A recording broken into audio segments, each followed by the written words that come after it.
Welcome to Wils Bach's Song Pod, a show where we dig deep into the songs and artists that move us and how we're moved to craft the songs we write.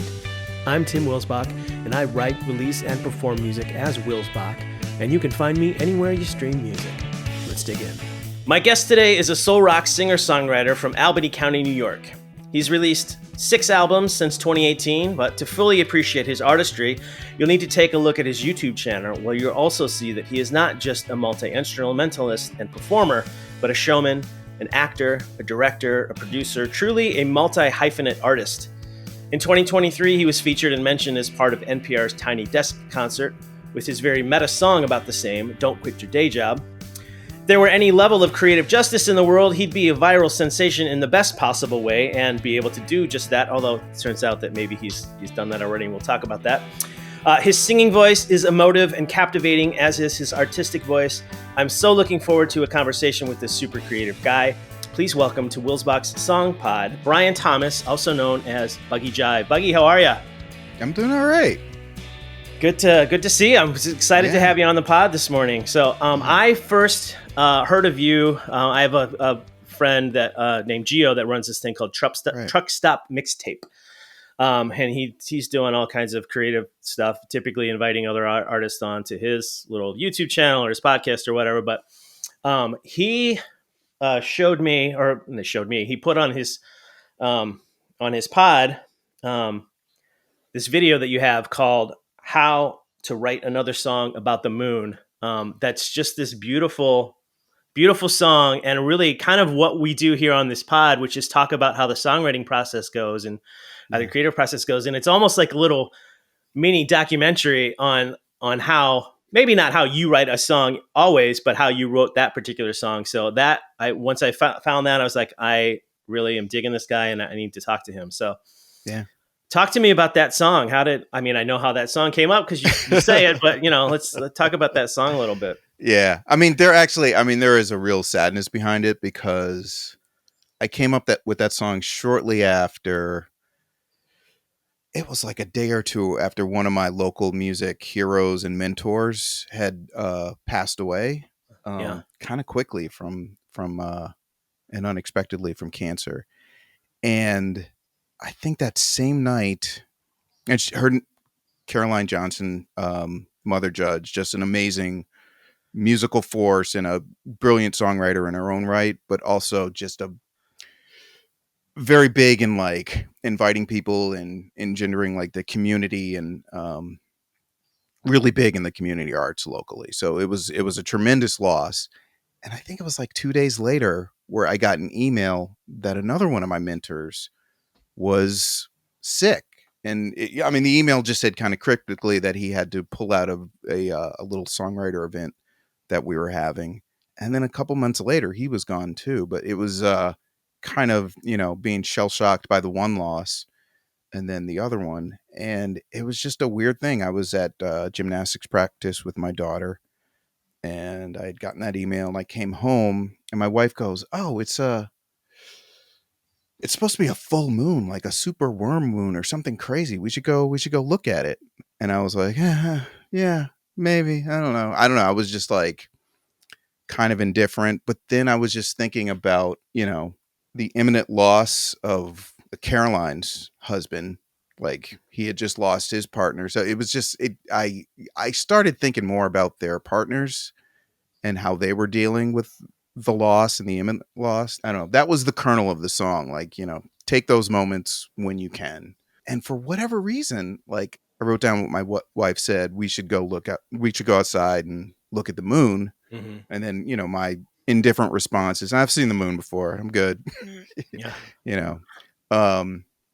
So I just started singing a melody along with that. And I was like, I don't know, just there was a fire in me. I ran to the basement and I had an old camcorder. Like, who uses camcorders anymore? But it was right there. I was like, you know what? I should just document it just to see what happens. And I just let it run. And, it was like 2 hours of like kind of putting the song together. I edited it down with some color commentary along the way. And, there's a little humor embedded as far as my frustrations with not being able to get things right, or Uh-huh. deciding to get rid of the guitar parts or bring strings in, and trying to come up with a drum track and talking to myself throughout. But it Yeah. was just, I just kind of forgot the camera was there, and just, I guess somewhere along the way I was like, how do I turn this into something? So the idea was public domain Yeah. footage from early silent films, and Yeah. so I mixed that in. I tried to make the studio footage look like old timey black and hmm white.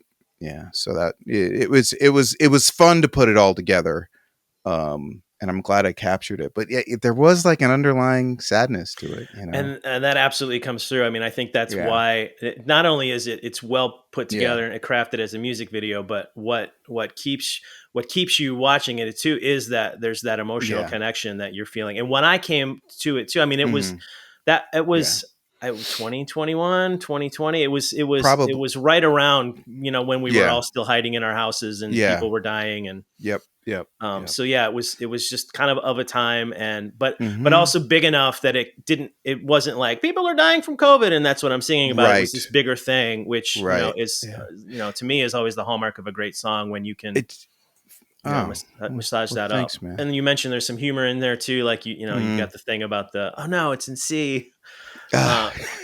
which is always the easiest to play in the piano, which I find. I know. I'm like, oh, it's so boring. I don't ever have to hit the black keys. It's nice. Because I can't get my fingers up there. She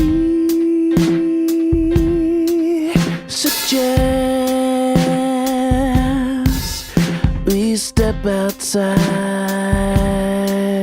to see the moon, just so we could say we did it.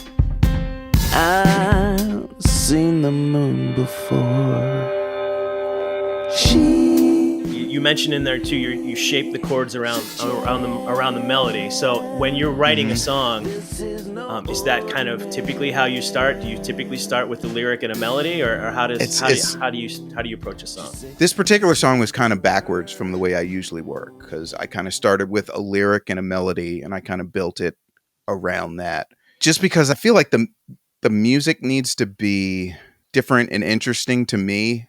Like I try to get away from, usually when I write a song, I'm just screwing around on the guitar, and I, not necessarily a mistake, but I stumble onto something that's kind of outside of the box of what I usually play when I'm just kind of fooling around and riffing. And Yeah, that's usually, I'm like, oh, there's something unique that I haven't really done before.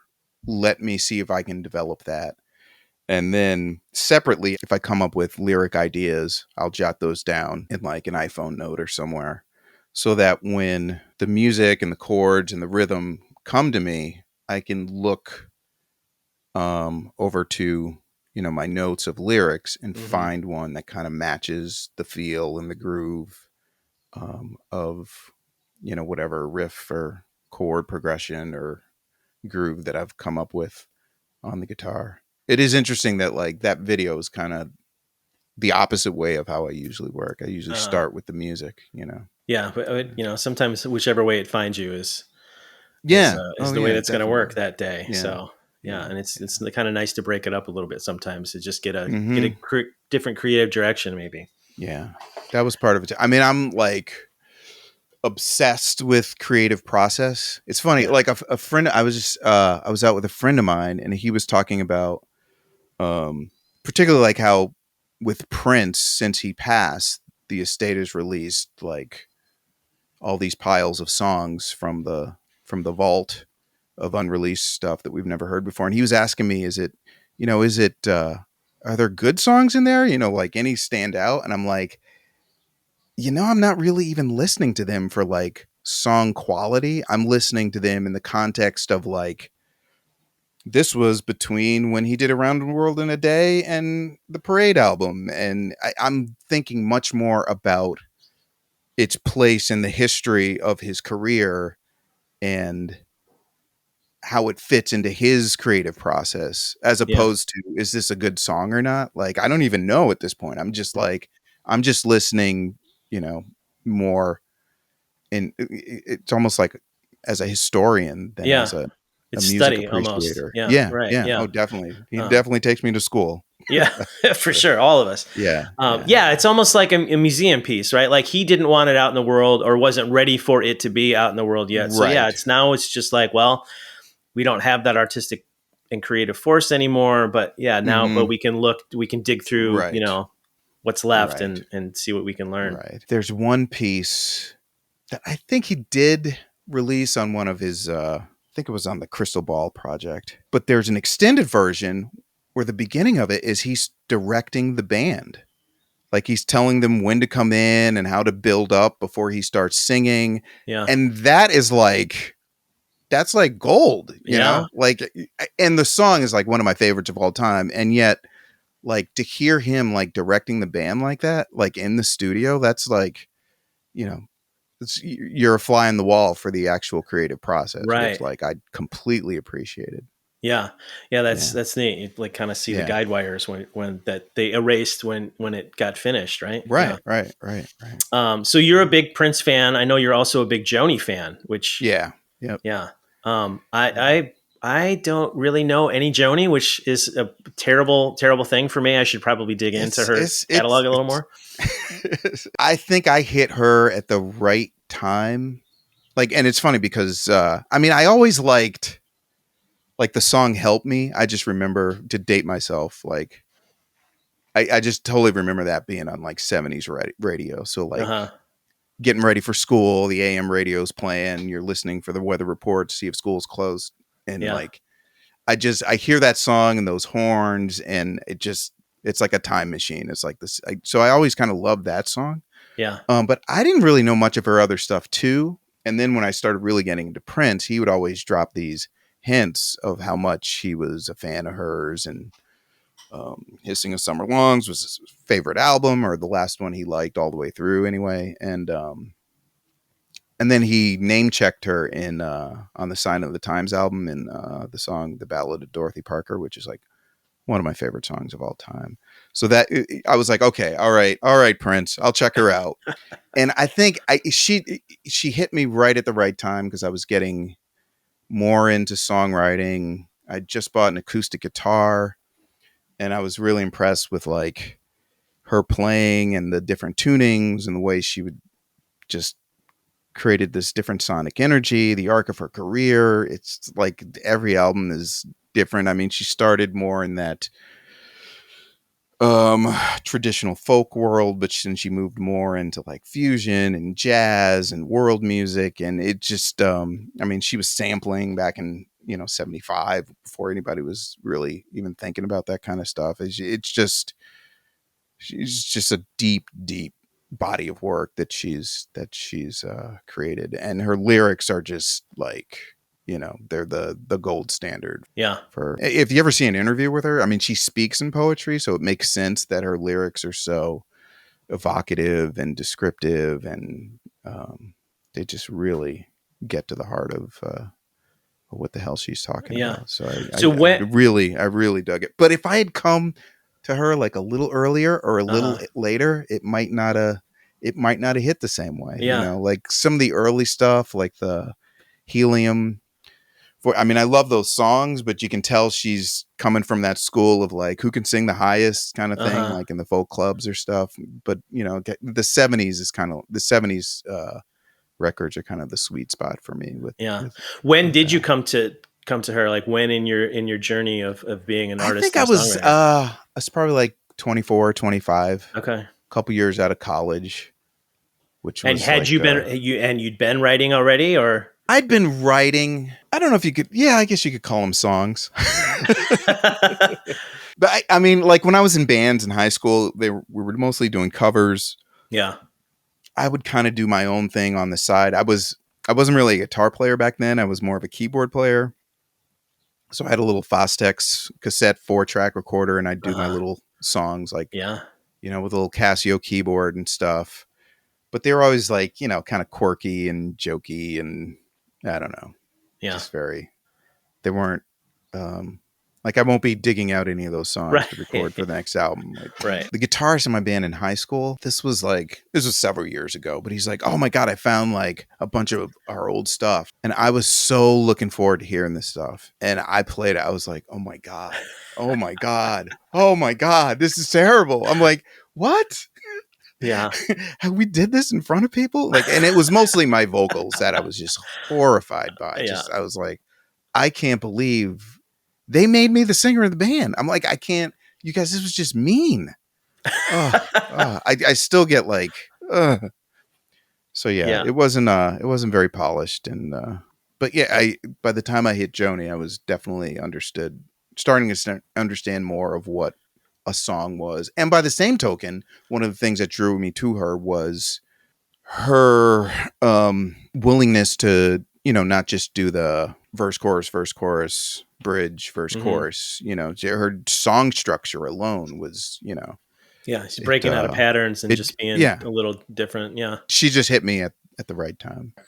You actually have a song that kind of, I don't know if it's an autobiographical moment of discovery around at least a specific song about Joni. I'm assuming that's what that is. Maybe you can tell me about it. Yeah, Encyclopedia Black and the Case of You. That song is bananas. Yeah. And that's another one where the video is like incredible. Like it's almost like you need them both, but talk about that song. There's only been a couple songs I'll say where the concept for the video was kind of essential to the writing of the song. Uh-huh. And that one I did after the fact. I definitely wrote the song first and only came up with the video for it afterwards. But it is pretty biographical. When I finally locked into Joni, I think the first two I bought, it was like a double cassette of For the Roses and Court and Spark, both on so two albums for one, on one cassette. Yeah. Yeah. So again, to date myself, I bought a cassette. Yeah. Right. I'm right there with the legend was that Prince had done a Case of You at the First Avenue show where he recorded all the songs that were used in the Purple Rain movie. Uh-huh. Which is pretty cool. Like that video is out there of that full show. And those tracks are basically what they use for most of the songs in the album. Like Let's Go Crazy, Baby I'm a Star, Purple Rain itself. Like, I mean, they edited all down and, added some stuff, but those are basically that's basically a live album. But the legend was that he did a Case of You, this Joni Mitchell song, as part of his set that night. And, years before I actually got hold of the bootleg or the video of that show, I just always kind of assumed that Case of You was like this funky song. And I really did think it was like a detective case, like police procedural. Yeah, totally. like I'm investigating this case of you, which I thought was great wordplay, and turns out no, it's a case of wine, Brian. Right.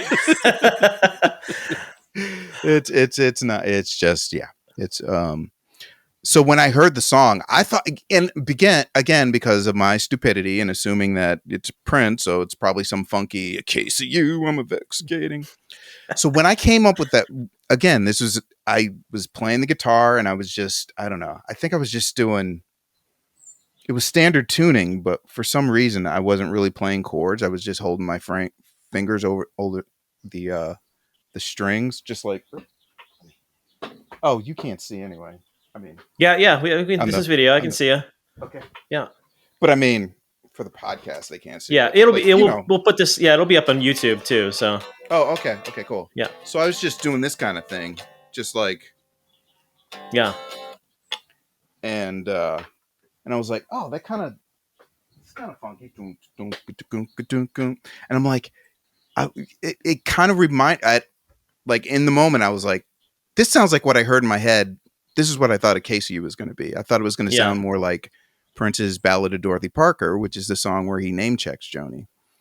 And then, you come upon the actual song and it's this gorgeous dulcimer ballad. Like I'm tearing up just thinking about like the song is just gorgeous and slow, but it is the exact opposite of what I thought it was going to be. Yeah.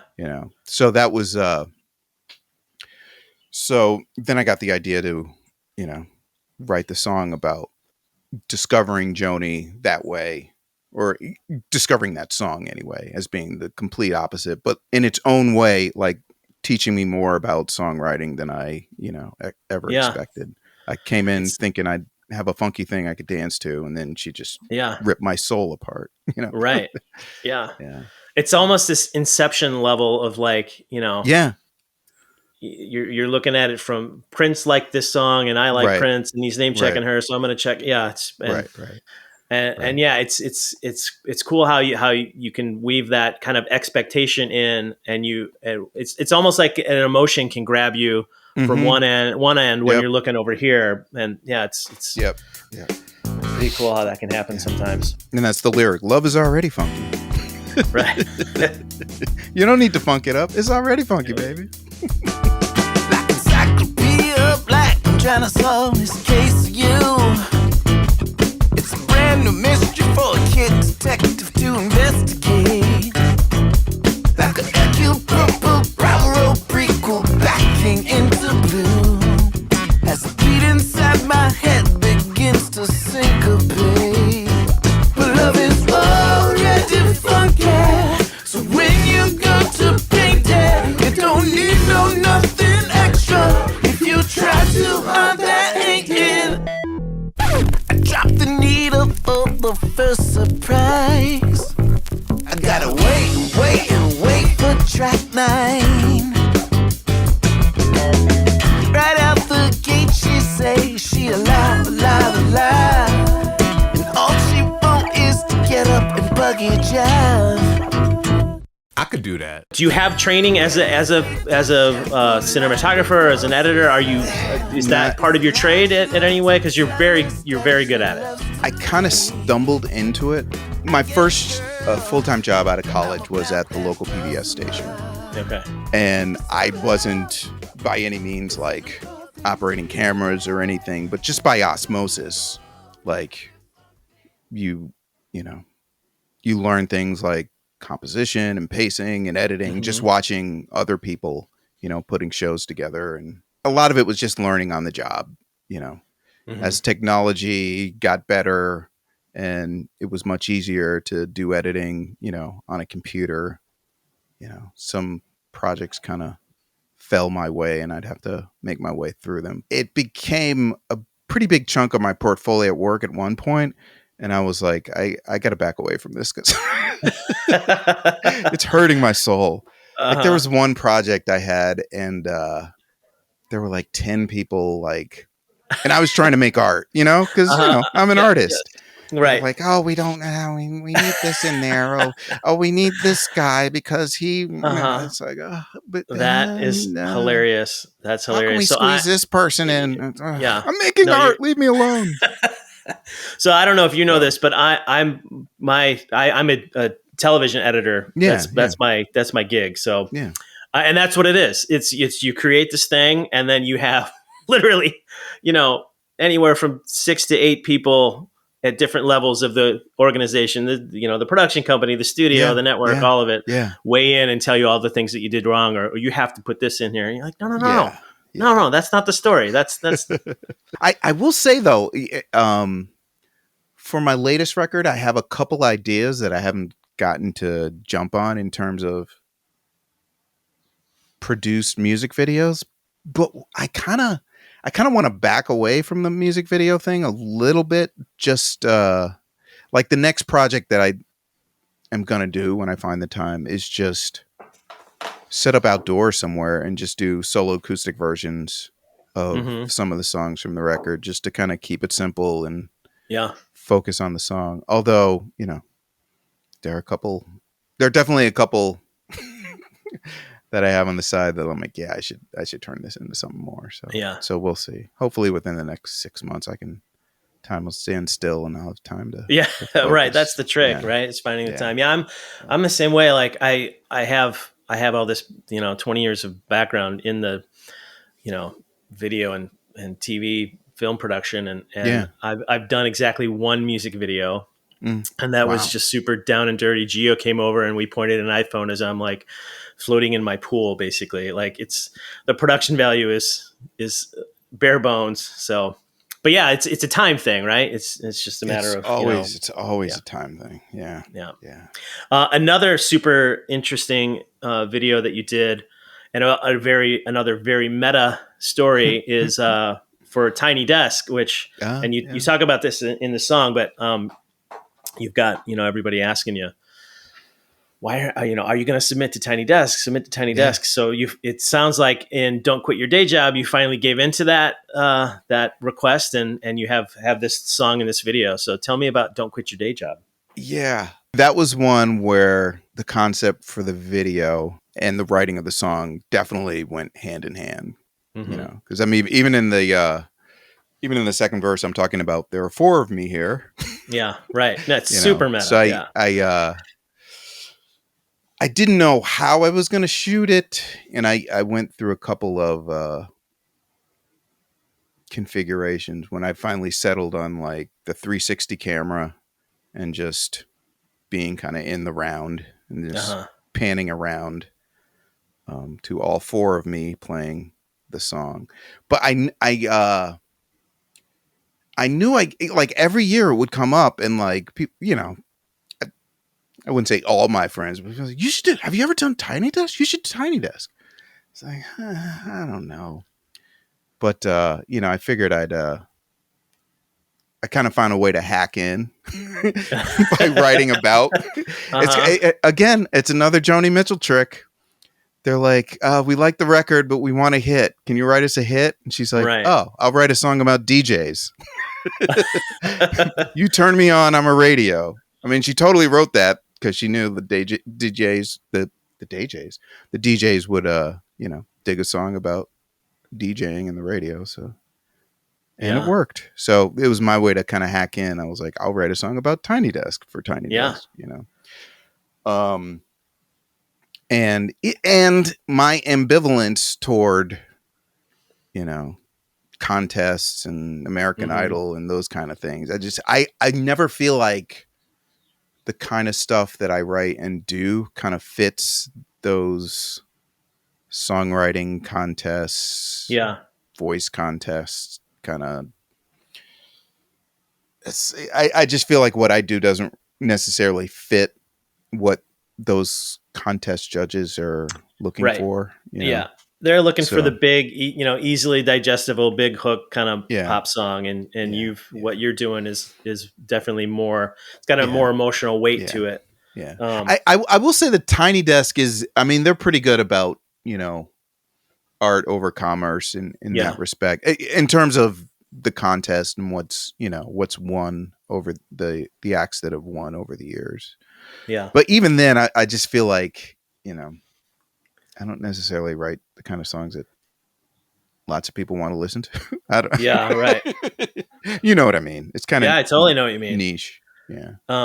There's a line in there that I completely identify with, and I think is a truism for a lot of people like you and I who are songwriters and putting things out into the world and have some degree of people that dig what we do, but are largely nobody knows who the fuck we are. Right. But the line is, I try so hard, but also not hard enough. And I feel that a lot. Like that's super me. Right. You go on to, to pray to God, and God says, don't quit your day job. It's such a fun song and fun video. All my friends every year this time be saying, ain't you gonna entertain Desk? I try so hard, but also not hard enough. Maybe I should pray to God. Help me shoot my shot, give it everything I got. The Lord said, do not quit your day job. I'm just another songwriter, thinks he's ever going better. Before me, it's kinda grotesque. For me, ain't for more time better, and more enough for time to death.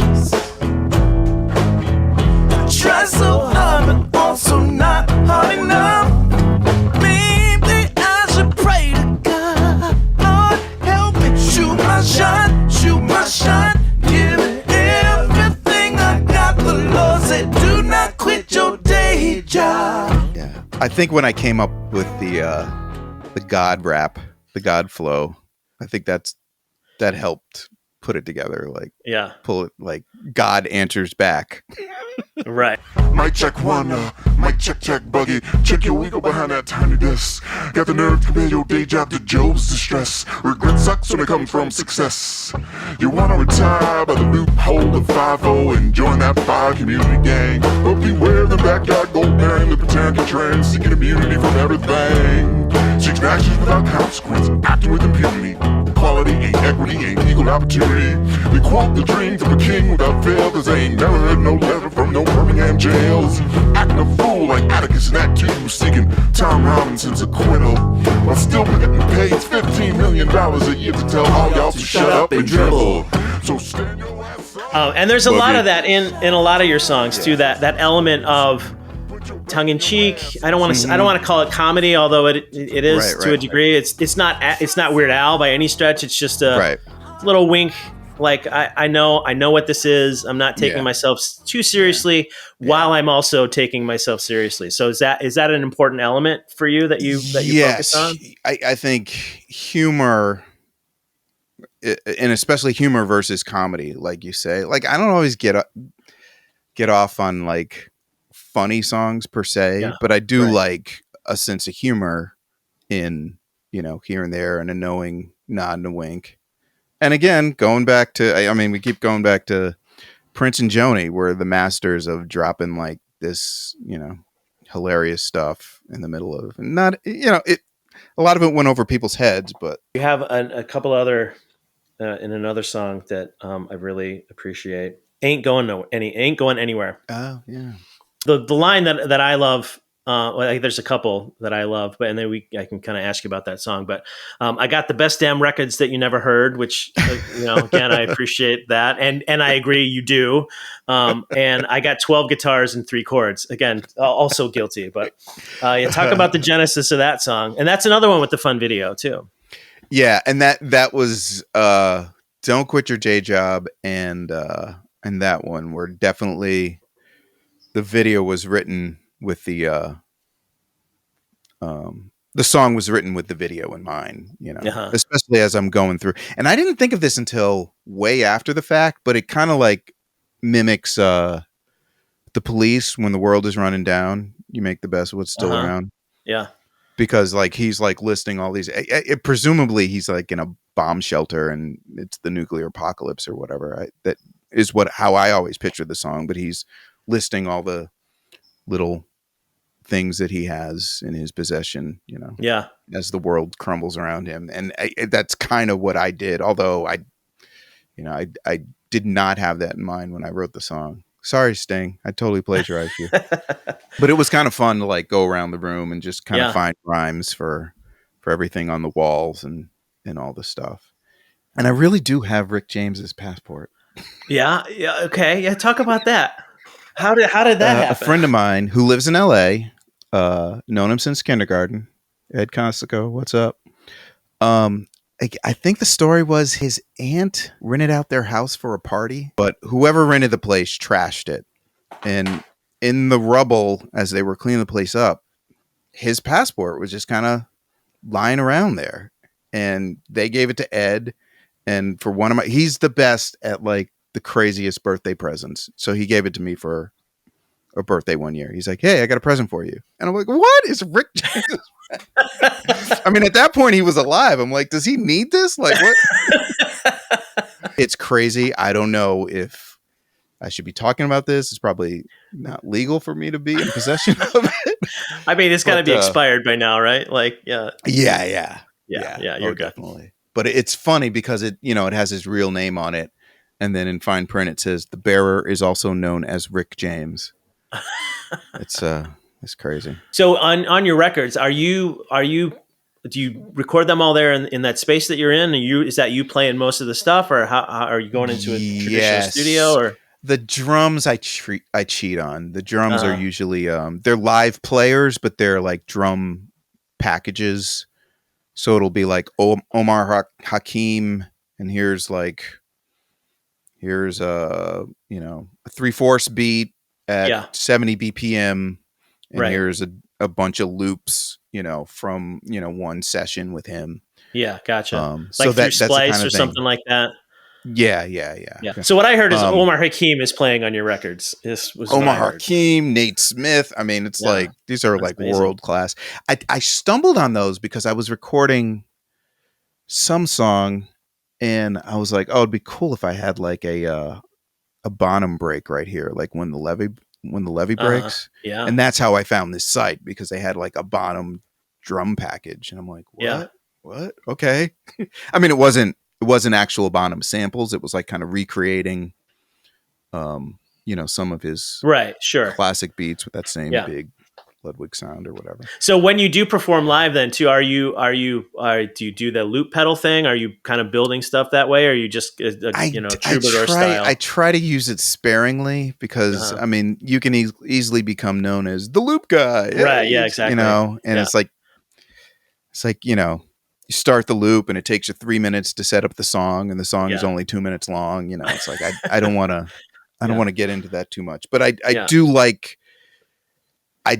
the way that it allows me as a solo acoustic player to kind of mix it up during a set, add a little variety. Yeah. My kids bought me one for Christmas a couple years ago, and with the intention that I asked them, I'm like, what do you want for Christmas, Dad? I'm like, hey, buy me something. And the intention was, I'm going to, be one of those guys that can do that. And I've just never, there's something that just doesn't feel, it's like you're saying, it ends up being too much to build, and I just want to play the song. Right. I use it sparingly for those little moments, and it's cool. Yeah. Or a lot of times what I'll do is I'll just load the drum beat and the bass line, and I'll just play it. It's almost like a band in a box. It's good for rehearsing and. Yeah. All right. Well, we're almost at the end of our hour here, but I wanted to ask you, I know we talked a little bit about, I'm afraid to say the name of this song. Oh, Scheherazade of Schenectady. Yes, that's the one. Thank you. That's a mouthful. It is. I'm a recovering English major. I don't know. I woke up. I had a crazy dream. I was out in Albany, and a friend of mine from high school, we were driving her home back to Schenectady. She was in the back seat. She's kind of passed out. There's some weird dude was driving. I was shotgun. And it was this weird, surreal dream I had. And I woke up and I was like, I kind of want to write a song about that, because I was writing the song about it, like in the dream, which doesn't really happen for me. Like I never wake up and go, oh, there's a song. Let me get. Yeah. But it kind of happened. So I just I immediately went downstairs and I didn't even think. I was just like flow state, just like let it go. And I jotted down a bunch of words and I tried to make it work. And I'm like, this doesn't make sense to anyone but me, and it never will. And I will let this die here. So it was a nice experiment, but I'm all done. But then I was reading a couple books. I was reading James by Percival Everett, who is, he wrote the book that the movie American Fiction was based on. Okay. And his book, James, is a retelling of Huck Finn from Jim's perspective. And it's a wild book. Yeah. But a lot of that book was about storytelling and perspective and the whole Rashomon thing of different perspectives. Right. And then another book I kind of stumbled on was by Julia Alvarez, The Cemetery of... I'm telling you, man, I am the worst. I can't remember anything. Anyway, song about a book about a novelist, and she's kind of at the end of her career. She's got all these piles of notes from stories that she never, that never turned into books or poems or whatever, and she wants to literally bury them in her yard. But the stories and the characters in the stories, the ghosts of these, forgotten characters start to talk to her or whatever. And it's very much about storytelling. And her pen name in the book is Scheherazade, who's the the storyteller of Arabian Nights and that whole thing. Yeah. So what I finally came up with was a mashup of all three of those, like Scheherazade from the Julia Alvarez book, and then James from the Percival Everett book, and then the last verse is me trying to force a story out of this crazy dream I had. Yeah. And I don't know. That's usually how songs work for me. It's like it's usually some kind of mashup of seemingly unrelated things that I'm trying to force to mean something. Yeah. The whole being bigger than the sum of the parts, I guess.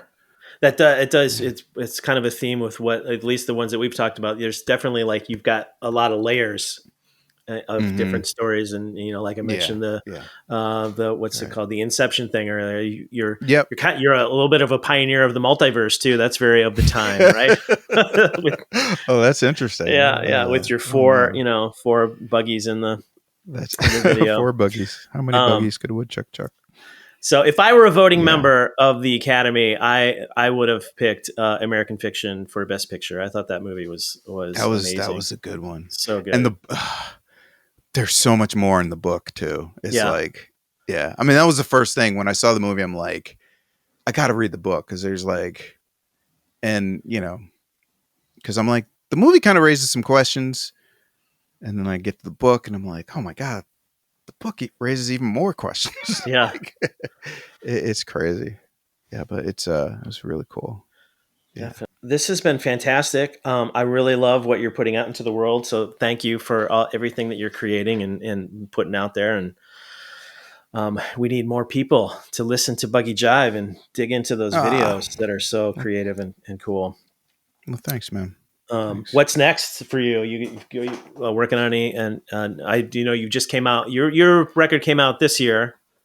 Yeah, right? In the summer to little fanfare. I had all these promotion plans, and then like just life gets in the way. And now I hear it's funny, as I've dialed back day job stuff, there's still a lot going on. Yeah, with the music and life and everything. Yeah. But it's all good. It's all good, and I'm doing it at my own pace. So that's cool. I'm not forcing. But hit these conferences. I've got some shows coming up, and just. Are you still write? Do you write every day too? Is that kind of a? I want to be that guy, but I'm trying to play every day. Yeah. Like I said, like a lot of my song ideas come from mistakes. So. Yeah. I can't sit down and force myself to make mistakes. So mistakes happen when they happen. Exactly. Yeah. Yeah. You have to be practicing to make the mistakes. I do have a pile of little mistakes, and at some point I'll sit down with and turn into something, I guess. But no, this has been great. It's been lovely to have really you. Cool. And like I said before, I truly enjoy what you're putting out into the world, and I hope to hear much more from you in the future. Well, thanks a lot, man. This has been great, man. Thanks for listening to Wils Bach's Song Pod.